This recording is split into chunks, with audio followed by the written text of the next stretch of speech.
Case তো উদয়ন গুহকে আগে করতে হবে। তারা যেখানে যাবে সেখানেই আমাদের প্রতিবাদ হবে, বিশেষ করে কুচবিহারের মাটিতে।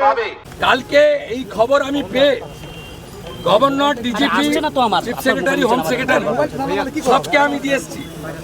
2021 সালে অনারেবল জাস্টিস রাজশেখর মান্থার দুটো অর্ডার আছে, কমিউনিকেট করেছে আমার লয়ার। তারপরেও এই জিনিস করেছে, খুব প্রমাণিত। পুলিশ বিরোধী দলনেতাকে খুন করতে চেয়েছিল। খুনের মামলার প্রত্যক্ষ আসামি যদি উদয়ন গুহ হয়, পরোক্ষ আসামির নাম ধৃতিমান ভট্টাচার্য, প্রমোটি IPS। প্রত্যক্ষ খুনি যদি উদয়ন গুহ হয়, পরোক্ষ খুনি হচ্ছে ধৃতিমান ভট্টাচার্য। এই খুনির সঙ্গে ধৃতিমান ভট্টাচার্য এই খুনির সঙ্গে কোর্টেই দেখা হবে। যারা বাংলা ভাষীদের আক্রমণ করবে, সবচাইতে বড় কথা যারা বাংলা ভাষাকে আক্রমণ করবে, তাদের কোনো নিস্তার নেই। তাদেরকে কালো পতাকা দেখানো হবে, তাদের বিরুদ্ধে বিক্ষোভ দেখানো হবে।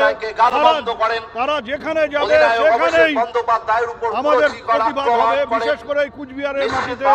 কুচবিহারের বেশিরভাগ মানুষ অত্যাচারিত হচ্ছে বিভিন্ন রাজ্যে, বিজেপি শাসিত রাজ্যে। কুচবিহারের প্রত্যেকটা মাটিতে, প্রত্যেকটা এলাকায় বিজেপির বিরুদ্ধে আমাদের বিক্ষোভ হবে এবং কুচবিহারকে আমরা বিজেপি মুক্ত জেলা করব।